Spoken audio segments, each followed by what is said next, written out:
கார்த்திகா மடை திறந்த வெள்ளம் போல பேச ஆரம்பித்தாள். Good morning everyone. No, I am speaking about my self என்று சொல்ல தீபக் அப்படியே உறைந்து போனான். ஏ கார்த்திகா, நான் உனக்கு இப்படித்தான் நான் சொல்லித்தந்தேன். கொஞ்சம் ஸ்டைலாக கெத்தாக பேசணும்னு சொன்னா நீ என்ன இப்படி சொதப்புற என்று அவன் தன் தலையை ஓங்கி அடித்து கொண்டான்.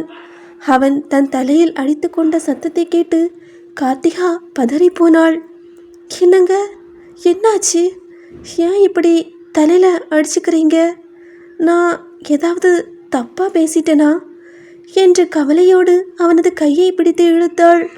தீபக் அவளிடம் பதில் பேசாமல் அறைக்குள் வேக வேகமாக அங்கும் இங்கும் நடக்க தொடங்கினான். அவனது ஒவ்வொரு அடியும் ஒரு எரிமலையின் குழம்பை போல கொதித்தது. கண்ணாடி முன் நின்றவன் தன் பிம்பத்தை பார்த்து பேசிக்கொண்டான். டே தீபக்கு, இன்னைக்கு அந்த மேடையில் இவ பேசுனா நீ ப்ரொஃபஸர் தீபக்கா இருக்க மாட்ட. என்ன பண்ணலாம், என்ன பண்ணலாம், என்ன பண்ணலாம்? திடீரென அவன் கண்கள் கிச்சனில் இருந்த காஃபி டம்ளரின் மீது விழுந்தன. இந்த காஃபியில் ஒரு 4 பேதி மாத்திரையை போட்டுட்டா அவளுக்கு வயிறு கலக்கிடும், மேடை ஏற முடியாது, லீவ் போட்டு வீட்டிலேயே படுத்துக்கலாம் என்று அவனுக்கு தோன்றியது. அடுத்த நொடியே அவன் முகம் மாறியது. ஐயையோ, டே தீபக்கு, என்னடா இது? ஒரு பொண்ணுக்கு பேதி மாத்திரை கொடுக்கணும்னு யோசிக்கிற? நீ ஒரு காலேஜ் ப்ரொஃபஸர்டா. ஏதோ பழைய காலத்து வில்லன் மாதிரி உன் புத்திய இப்படி யோசிக்குது என்று தன் கன்னத்திலேயே அடித்து கொண்டான். அவன் மீண்டும் அறைக்குள் குறுக்கும் நெடுக்குமாக நடந்தான். சரி, ஃபோன் பண்ணி அவளுக்கு நல்ல காய்ச்சல்னு சொல்லிடலாமா? ஆமாம், பிரின்சிபலுக்கு ஃபோன் போட்டு சார் அவளுக்கு உடம்பு சரியில்லைன்னு சொல்லலாம்.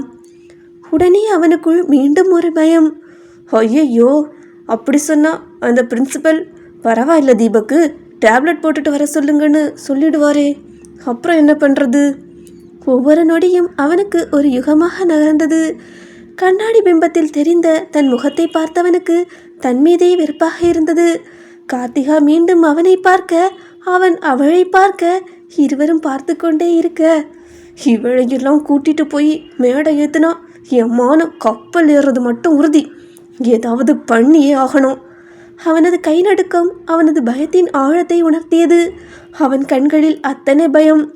இவளை கூட்டிட்டு போய் மேடை ஏத்துனா என் கௌரவம் மொத்தம் மண்ணுக்குள்ளே போயிடும் என்று அவன் மனம் ஓயாமல் கத்தியது. வேறு வழியே தெரியாமல் தன் நெருங்கிய நண்பனும் அதே கல்லூரியில் பேராசிரியராக பணிபுரியும் சந்திரனுக்கு ஃபோன் செய்தான். டே சந்திரன் மச்சான், நான் ஒரு இக்கட்டான சுச்சுவேஷனில் மாட்டிக்கிட்டேன்டா, உயிரே போகிற அளவுக்கு பயமாக இருக்குடா என்று தீபக் ஃபோனில் கதறினான். மறுமுனையில் சந்திரன், என்ன மச்சான் திடீர்னு இப்படி பதற, என்னாச்சு என்று கேட்டான். வேற என்ன, என் ஒய்ஃபுக்கு மேடை பேச்சுன்னா அவ்வளோ பயம், அவளால் எதுவுமே பேச முடியலடா. நான் அவளை மேடை ஏற்ற வேண்டிய கட்டாயத்தில் இருக்கேன். இவ தப்பு தப்பாக உளறி அங்கே இருக்கிற எல்லாரும் சிரிச்சா அப்புறம் நான் என்னடா பண்ணுவேன்? என் மானம் மொத்தமும் கப்பல் ஏறிடும். எனக்காக ஏதாவது பண்ணுடா என்று தீபக் கெஞ்சினான். சந்திரன் சற்று யோசித்துவிட்டு, மச்சான் நீ எதுக்குடா இப்படி பயப்படுற? நேர காலேஜுக்கு வா, நான் பார்த்துக்கிறேன். மச்சான், நீ என்னை கைவிட மாட்டல்ல என்று தீபக் தழுதழுக்க கேட்டான். சந்திரன் அவனிடம், டே மச்சான், நம்ம ஸ்கூலில் இருந்தே ஒன்றா தானே இருக்கோம். உனக்கு நான் இல்லாமல் வேற யாருடா ஹெல்ப் பண்ணுவா? நீ தைரியமாக வா, உன் மானத்தை காப்பாற்றுறது என் பொறுப்பு என்று வீரவசனம் பேசினான். நிஜமாக தான் சொல்கிறியாடா என்று தீபக் ஒரு பெரிய நிம்மதி பெருமூச்சு விட்டான். கார்த்திகா, தயவு செஞ்சு அந்த புடவையையும் அந்த பூவையும் கலட்டிடு. ஒரு காலேஜுக்கு எப்படி போகணும்னு கூடவா தெரியாது? இதோ பாரு, ஊரே உன்னை பார்த்து பட்டிக்காடுன்னு கை கொட்டி சிரிக்கும். ஒரு காமன் சென்ஸ் வேண்டாமா என்று தன் தலையிலேயே அடித்து கொண்டான். கார்த்திகா பயந்து போய், அதான் அந்த துணியில் ஏதோ ஓட்டையாக இருக்குங்க என்று அப்பாவித்தனமாக சொன்னாள். தீபக் உச்சகட்ட கோபத்தில் கத்தினான். அது ஓட்டை இல்லை கார்த்திகா, அதுதான் டிசைனர் லெஹங்கா, மாடலே அப்படித்தான் இருக்கும். தயவு செஞ்சு என்னை ஒரு கொலைக்காரனாக மாத்திராத, ஒழுங்கு மரியாதை அதை போட்டுட்டு வா. அவள் தயங்கி நிற்க, அட நீ பாவாடை தாவணி போடுவேல்ல, அதே தான் இதுவும் கொஞ்சம் ஸ்டைலாக இருக்குது, அவ்வளவுதான், போய் சீக்கிரம் போட்டுட்டு வா என்று அவளை அறைக்குள் தள்ளினான். சிறிது நேரம் கழித்து கார்த்திகா அறைக்கதவை திறந்து வெளியே வந்தாள். அவள் அணிந்திருந்த அந்த லெஹங்கா பிளவுஸில் ஆங்காங்கே விண்டோ கட் டிசைனுடன் அவளது அழகை மெருகேற்றி இருந்தது. கண்ணாடி முன் நின்றவளுக்கு தன் மேனியின் வளைவு மிகுந்த கூச்சத்தை தந்தது. கூடவே தீபக் வாங்கி தந்த ஹைஹீல்ஸ் செருப்பை அணிந்து கொண்டு ஒரு அடி எடுத்து வைக்கும்போது அவளுக்கு சமநிலை கிடைக்கவில்லை. ஐயோ அம்மா என்று அலறியபடி அவள் அப்படியே நிலை தடுமாறி தீபக்கின் மீது மோதினாள். அவளை தாங்க போன தீபக்கும் சேர்ந்து அருகில் இருந்த கட்டிலின் மீது விழுந்தான்.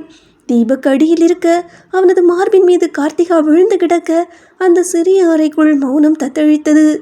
கார்த்திகாவின் கூந்தலில் இருந்த அந்த புதிய வாசனை, அவள் அணிந்திருந்த நவீன ஆடையின் மென்மை என அனைத்தும் தீபக்கை ஒரு கணம் நிலைகுலைய செய்தன. அவள் பதற்றத்தில் தன் கைகளை ஊன்றி எழுமியல. அவள் அணிந்திருந்த பிளவுஸின் விண்டோ டிசைன் அவளது அழகை இன்னும் நெருக்கமாக காட்ட தீபக்கின் கண்கள் அவளது முகத்திலேயே நிலைத்து நின்றன. கட்டிலில் தீபக்கின் மீது விழுந்து கிடந்த கார்த்திகாவின் மனதில் அந்த நொடியில் பல பல உணர்வுகள் அலைமோதின. தீபக்கின் உடல் சூடும் அவனது சுவாசமும் அவளுக்குள் ஒரு புதுவிதமான நெருக்கத்தை உண்டாக்கி இருந்தது. தீபக்கின் மார்பின் மீது முகம் புதைந்து கிடந்த கார்த்திகாவுக்கு அந்த ஒரு நிமிடம் மொத்த உலகமும் ஸ்தம்பித்து நின்றது போல் இருந்தது. இவன் என் கணவன், என் உயிருக்கு உயிரானவன், ஏன் இவ்வளவு தூரம் என்னிடமிருந்து விலகி இருக்கிறான் என்ற கேள்வி அவளுக்குள் முள்ளாக குத்தியது. அவளது கிராமத்து நினைவுகள் நிழலாடின. அங்கே கல்யாணம் முடிந்து ஒரு வாரம் ஆனாலே கணவன் மனைவி எவ்வளவு நெருக்கமாக சந்தோஷமாக இருப்பார்கள். அந்த உரிமையும் அந்த சிலிர்ப்பும் ஏன் இவர்களுக்குள் இன்னும் வரவில்லை? ஒருவேளை தீபக்கிற்கு தன்னை ஒரு மனைவியாக பிடிக்கவில்லையோ? இல்லை, அப்படி இருக்க முடியாது என்று அவள் தன்னைத்தானே சமாதானப்படுத்தி கொண்டாள். அவளை பார்த்து அவன் சொல்லும் ஒவ்வொரு வார்த்தையிலும் அன்பும் அக்கறையும் தெரிகிறது. பிறகு ஏன் இந்த தயக்கம்? ஒருவேளை அவர் என்னை நெருங்கினால் நான் தவறாக நினைத்து கொள்வேன் என்று பயப்படுகிறாரா? இந்த எண்ணம் அவளுக்கு புது தெம்பை கொடுத்தது. என் புருஷன் என்னை கண்டு பயப்படுறான் அப்படின்னா அவன் அந்த பயத்திலிருந்து மீட்க வேண்டியது என்னோட கடமைதானே என்று அவளுக்குள்ளேயே ஒரு வேட்கை பிறந்தது. அவன் முகத்தை பார்க்க நிமிர்ந்தாள். தீபக்கின் கண்களில் அவளை கண்டதும் ஒரு விதமான சலனம். அவளது அந்த விண்டோ டிசைன் பிளவுஸினோடே தெரிந்த மென்மையான தோள்களும் அவள் நெற்றியில் இருந்த குங்குமமும் அவன் மூச்சை கட்டுப்படுத்த செய்தது. கார்த்திகா இப்போது தீபக்கின் நெஞ்சில் மெல்ல தன் கைகளை ஊன்றி அவனை அணைப்பது போல இன்னும் சற்று நெருங்கினாள். அவளது முகம் அவன் முகத்திற்கு மிக அருகில் சென்றது. தீபக் திகைப்பில் கண்கள் விரிய அவளை பார்த்தான். அவன் விலக நினைக்க அவள் அவனது சட்டையின் காலரை மெல்ல பிடித்து இழுத்து அவனை தன் பக்கம் ஈர்த்தாள். அவள் கண்களில் வழிந்த கேள்விகள் அவனது இதயத்தை ஊடுருவியது. அந்த மௌனத்தில் ஒரு விதமான ஏக்கம் படர்ந்திருந்தது. அவள் அவனை நோக்கி இன்னும் ஒரு அடி எடுத்து வைத்து அவனது உதடுகளை தொட முயன்ற போது தீபக் சுதாரித்து கொண்டான். தீபக்கின் முகம் சுருங்கியது. அவளது கைகள் அவனது சட்டையை இறுக பற்றி கொண்டிருந்தன. மனைவியின் உரிமையோடு அவள் அவனை நெருங்க, அவனோ அந்த நெருக்கத்தில் ஒரு நெருப்பை பார்த்தான். சடாரென அவளை பிடித்து தள்ளினான். அவளை தள்ளிவிட்ட அந்த வேகத்தில் அவள் கட்டிலில் சரிந்தாள். ஏங்க, உங்களுக்கு என்ன பிடிக்கலையா என்று அவள் கேட்டபோது அந்த அறையே நிசப்தமானது. தீபக்கின் கண்கள் கனன்று கொண்டிருந்தன. அறிவு இருக்காடி உனக்கு? இப்படி முட்டாள் மாதிரி பேசாத. உனக்கு இன்னும் 18 வயசு கூட ஆகல என்று கத்தினான். அதனால என்னங்க என்று அவள் மெல்லிய குரலில் கேட்க அவன் ஆத்திரம் தலைக்கேறியது. இங்க பாரு கார்த்திகா, நான் உன்னை ரெடியாகி வர சொன்னேன். இப்படி அநாகரிகமாக நடந்துக்காத. படிப்பை தவிர மீதி எல்லாமே உன் மண்டையில் இருக்கு. படிப்பு மட்டும்தான் ஏற மாட்டேங்குது. கல்யாணம் பண்ணிக்கிட்டா இதெல்லாம் உடனே நடக்கணும்னு எந்த சட்டமும் இல்லை. நான் ஒரு லட்சியத்துக்காக தான் இந்த கல்யாணத்தை பண்ணிக்கிட்டேன். நீ என்ன நினைக்கிறியோ அந்த எண்ணத்தோட என் கிட்ட வராத. உன்னை ஒரு மேடையில் ஏற்ற நான் படாத பாடுபட்டுக்கிட்டு இருக்கேன். நீ என்னடானா இப்படி? ச்சே! அவனது ஒவ்வொரு வார்த்தையும் அவளை கூர்மையாக தைத்தது. அவள் மனைவியாக அவனிடம் நெருங்கினாள். அவனோ அவளை வெறும் மாணவியாக, லட்சியத்தின் சுமையாக மட்டும் பார்த்தான். அந்த பெரும் இடைவெளி அவளுக்கு புரிந்தது. அவன் வெளியேறினான். அதிகாவோ அப்படியே உறைந்து போனாள். அவன் அவளை நெருங்க மறுப்பதன் காரணம் அவனது ஒழுக்கமோ அல்லது லட்சியமோ மட்டுமல்ல, அவள் அவனுக்கு மனைவியாக இன்னும் தகுதி பெறவில்லை என்ற அந்த ஏளனமான எண்ணம்தான் என்பதை அவள் அந்த நொடியில் உணர்ந்தாள். இரு துருவங்கள் ஒரே அறையில். ஸ்டோரி பிடிச்சிருந்தா லைக் பண்ணுங்கள், கமெண்ட் பண்ணுங்கள். ஸ்டோரியோட அடுத்தடுத்த பாகங்களை தெரிஞ்சிக்க மறக்காமல் சப்ஸ்கிரைப் பண்ணி சப்போர்ட் பண்ணுங்கள்.